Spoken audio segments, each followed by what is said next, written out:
Yo, what's going on, guys? Welcome back to Bullony Basketball. I'm here with Johnny. How's it going, Johnny? I'm back and feeling better than ever. I don't know about you, Garrett, but having some real basketball back and being able to watch it has been nothing but a blessing. Yeah, it has been pretty interesting so far. And if you guys do hear an echo, we've been trying to work with it for the past several minutes. Hopefully it's not too bad. It's a little bit quieter now than it was. But yeah, so we got a lot of topics to talk about today. The first one being, a lot of people coming in thought the Clippers, Lakers, and Bucks would be heavy favorites, right? But, the Clippers, they've already lost 2 games. Lakers have as well. The Bucks have as well. They've really all lost 2 games. So, are they maybe not the favorites like we thought? No, I think they're still the 3 clear favorites. I'm not going to read too much into it.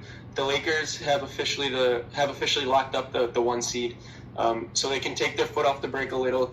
For the Lakers, they're more concerned about their cohesion, right? So with Dion Waiters, new to the team, seeing how he's going to fit in, getting the rotations down more than anything. The Bucks essentially have that 1 seed locked up as well. Not mathematically yet, but there's about a 0% chance that they don't get the 1 seed. And last game, Budenholzer rested the starters the second half, so same thing with them. The Clippers, they've been without Lou Will and Montrezl Harrell due to quarantine for a bit, so I'm not too worried about them. Same thing, just continuity for all 3 teams. It is worth noting, however, that Denver is a half game behind the Clippers for that 2 seed. And if Houston does stay in the 6 seed and the Clippers drop down to the 3rd seed, I think that's going to be the most fascinating first-round matchup we'd see. Yeah, I think we definitely have to consider some of these teams that are elevating while these teams are struggling, though. Like you said, continuity is kind of the biggest factor here. And a lot of these teams haven't really had that. Bledsoe's been out for the Bucks. The Lakers are incorporating new pieces, and the Clippers have been without their 2 best bench players. So when you look at all that, I think, they still are the favorites. I probably should have worded it a little bit differently. But maybe it's not quite as obvious, and there's definitely some other teams that could challenge them, and we might not have thought that coming in. Yeah, I was always high on the Celtics. I still am, but if Gordon Hayward does have to leave in the middle of the playoff run due to him having another kid, then that certainly hurts their chances. The Raptors are just solid all around, so I wouldn't be surprised there. Sixers are one of those teams. I've said it multiple times. Wouldn't be surprised if they lose in the first round. Wouldn't be surprised if they make the finals. And then in the West, Michael Porter Jr.'s looked amazing. This is obviously without Jamal Murray, Will Barton, Gary Harris. But once they get those guys back, if Porter can continue playing the way he has, they're a formidable team. And then the last team in the West that I like are the Rockets. Small ball is obviously not something that I thought was going to work, but they're a team that can just beat you 150 to 145. Certainly something different, but a team that may be able to contend. Yeah, and I guess that can bring us, we talked about all these other teams. That can kind of bring us into our next topic, which is who have been some of the best teams in the bubble so far. And I'll let you start off, Johnny. Yeah, so just based on record, we have 3 undefeated teams in the bubble thus far. The Raptors, the Pacers, and the Suns. Notably, the Raptors beat the Lakers and the Suns beat the Clippers on that Devin Booker game winner. Outside of those 3 teams, teams that have looked solid as well are the Thunder, the Nuggets, and the Blazers.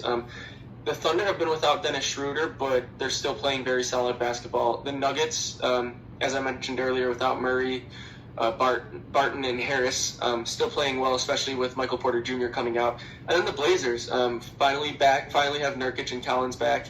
Melo hitting clutch shots, still have one of the better backcourts in Dame and McCollum. So we'll get to that topic later, but I think the Blazers are certainly looking good.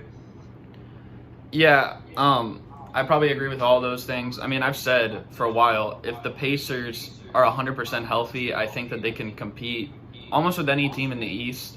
And really, they aren't 100% healthy because they're missing Sabonis. But TJ Warren has really helped them out. And also, like you said, Portland's played great. They added Yusuf Nurkic and Zach Collins, which really helped them down low. I think the Rockets, even though they just lost to Portland, They played pretty well. They beat the Bucks, and I mean, I think their defense might be a little bit better than it was at the beginning of the season. Like, I don't know if you even remember that game. They gave up like 157 points to the Wizards in regulation. Like, I don't think they're quite on that level of bad defense anymore. But yeah, I think definitely the Spurs have also played pretty solid. I know, I believe they just lost the other day to Denver, but they've played pretty good, and they very well could keep their playoff streak alive as well. A couple of points to make based on what you said. The Pacers, no Sabonis, but we also have to remember no Jeremy Lamb either.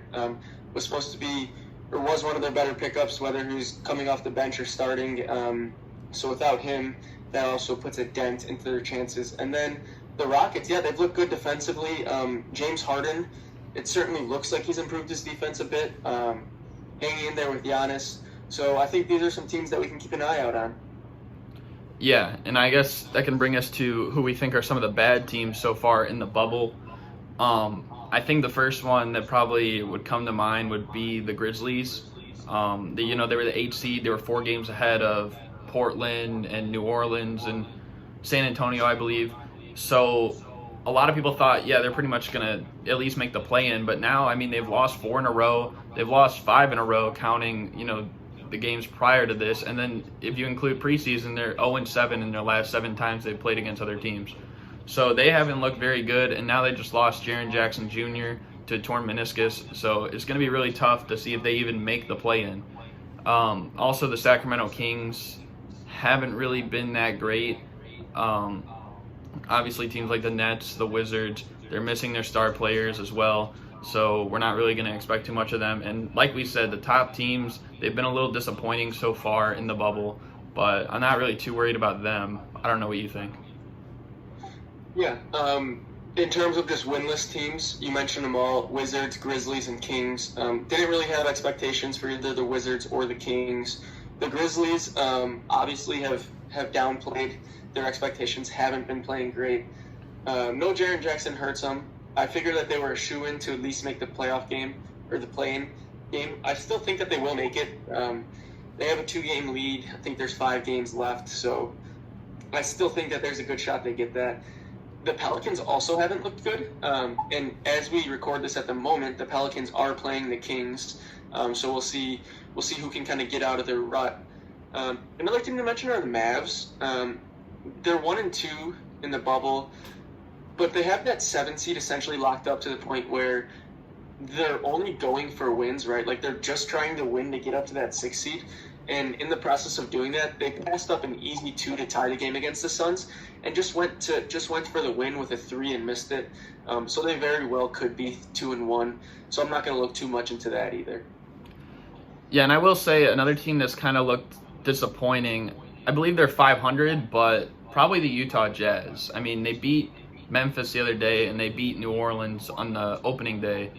But, I mean, they got pounded by the Thunder. They got beat bad by the Lakers. And even in those 2 games that they won, they really didn't play that well for most of the game. So I think they've looked pretty bad, and they might be seeing a first-round exit just like last year if they keep playing as such.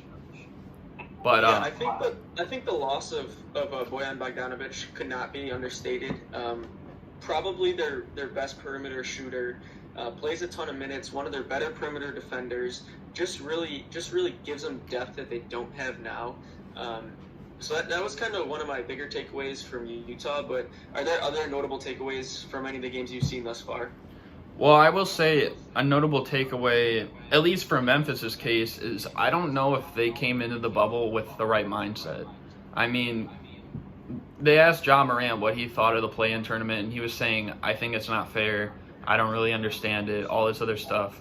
But no matter if you're 4 games ahead or whatever, you can't have that mindset because now, look, they've lost 4 straight. Now they're saying we need to take it 1 game at a time, but now you're playing like some of the hardest teams for your last 4 games. So it's going to be really tough to even keep a 9 seed, and just keep your season alive. So I think that part of that kind of plays into it. But I don't know if there's really too many other notable takeaways. Did you have anything else? Yeah, I mean, I know we're basing a lot of this on either 3 or 4 game samples thus far, but obviously what TJ Warren's been doing with the Pacers is nothing short of incredible. What MPJ has done with the Nuggets, same kind of scale there. And then the Blazers, that's not a team you want to see in the playoffs. A fully healthy Blazers team. I know they're not super deep, maybe 7 or 8, but they've got players that have a lot of experience in Melo. They have Dame Lillard, who just in the fourth quarter goes off. CJ McCollum, one of the better shot creators in this game. So outside of that, I would say the Thunder, a surprising team where they don't have a whole lot of depth, but their starting lineup is very underrated, and CP3 has this team rolling. So those are probably my 4 bigger takeaways thus far. Yeah, I agree. The Thunder don't really have too much behind them, but they've played pretty good, and I would not be surprised if the seeding aligned up properly. I don't expect maybe the Lakers and Clippers to be a 1-4 matchup unless the Clippers start losing. But if it's between those other teams like the Rockets, the Nuggets, the Jazz, then I wouldn't be surprised if the Thunder found themselves in the conference finals. I think that they're that good, and behind Chris Paul, who's arguably the best leader in the NBA, I think that they can definitely do that. Another thing I wanted to say is when you talked about Portland and having the veterans step up, I wanted to say, how about Gary Trent Jr.? I feel like he's played insanely good over the past several games. He's hit I think 6 threes in 2 of the games. He almost hasn't missed a shot, it seems like. Yeah, he's given them so many valuable minutes off the bench. Coming in, Noah Ariza was already going to hurt them, so him being able to step in and take over that role, because Anthony Simons just didn't take it and run, so Gary Trent has kind of done that instead. They're essentially playing 4 guys in the 1 through 3 spots, right? It's Lillard, it's McCollum, it's Melo, and it's Gary Trent Jr. They have just as many guys in the front court as they do in those first 3 spots. So it's kind of those 4 guys are each playing around 30 to 35 minutes. So they're certainly getting a lot of run, and I'm very glad to see that Gary Trent is taking it by storm. Yeah, and I mean, they just kind of added Simons back the last game, but for the first 2 games, it's pretty much been those 4, like you said.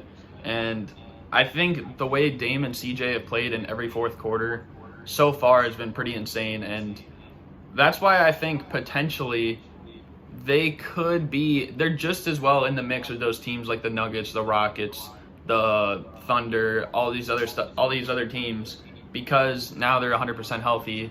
Well, I guess minus Hood, but pretty much their whole team is healthy.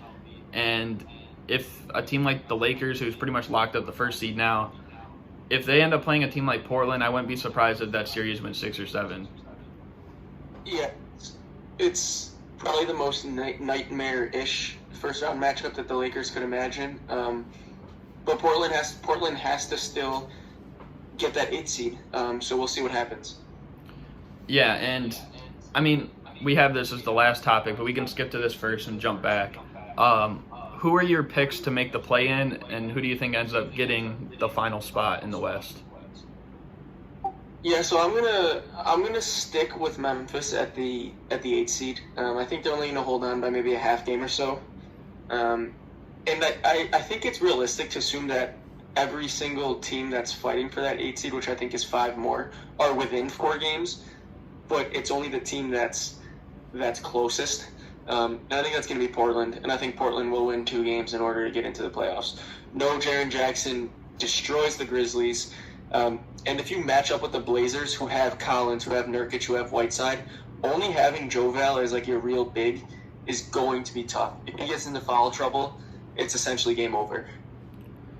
That's interesting. I personally don't see a way that the Grizzlies hold on to the 8 seed.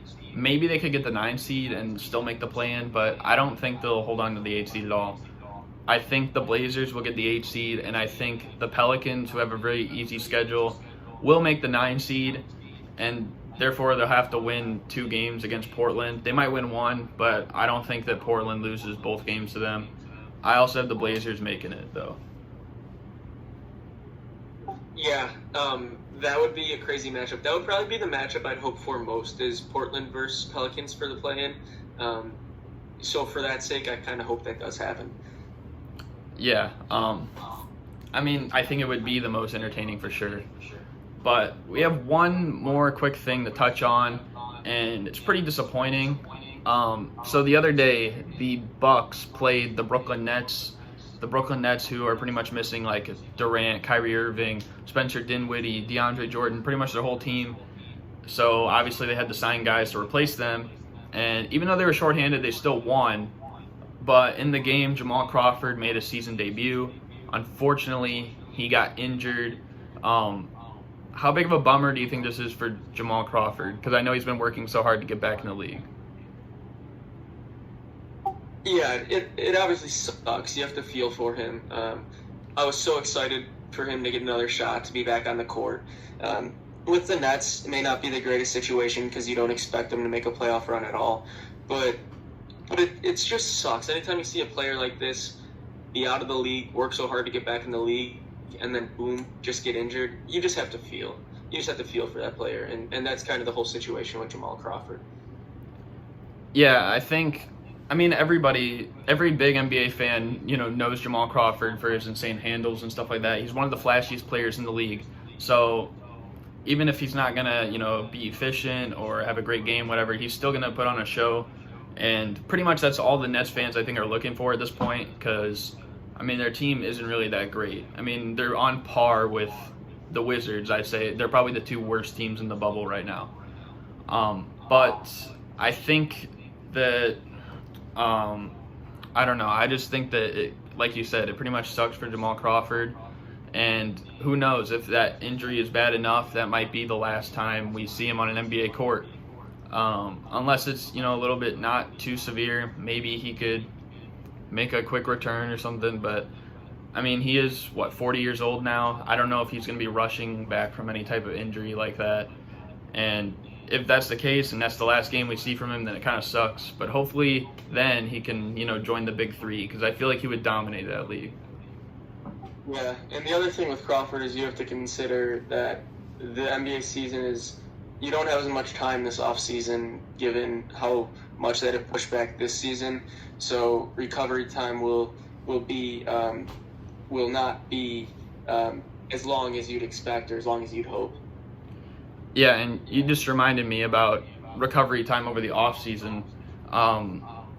Jonathan Isaac, how he tore his ACL, like that's going to be a huge blow not only for these playoffs for Orlando, but probably all next season. And maybe at the start of the year after. So we don't know what's going to happen with that. What did you think when that happened? Same exact thing I thought with Jamal Crawford. I had flashbacks to the Derrick Rose thing. Not that it was exactly the same situation, but Orlando up 14 or 15 with a couple minutes to go. Why is Isaac in a game? And then that happens, and you're just speechless. You're breathless. It sucks.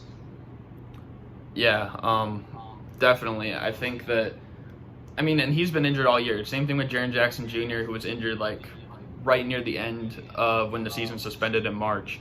So especially for those two guys, for Jamal Crawford, when it's you're away from the game for a little bit, you come back, now you're you have to sit out again or you're done for right now. That just kind of sucks. So hopefully they can all recover in as fast as possible, and they're 100% when they come back. Yep, that's all we can do. All we can do is hope that they get back to full strength and even better than ever. I agree, but I think that's pretty much going to do it for the show. I know this is a bit of a quicker one, but we mainly wanted to touch on the first week of games back in the bubble, back to real NBA basketball. I don't know if you wanted to add anything at the end, Johnny. I was just going to say, as this week winds down, we're getting closer and closer to the playoffs actually starting. So more topics to discuss, be able to evaluate some of the matchups that we're going to see in the playoffs. So stay tuned for that, and then we'll be back next week. Yeah, I believe the last game in terms of the 8 games for each team might be when we upload next week. So that'll be fun, to upload for sure. But I hope you guys enjoyed this video, and we'll be back with more Bullony basketball next week. We're out. Peace. Peace.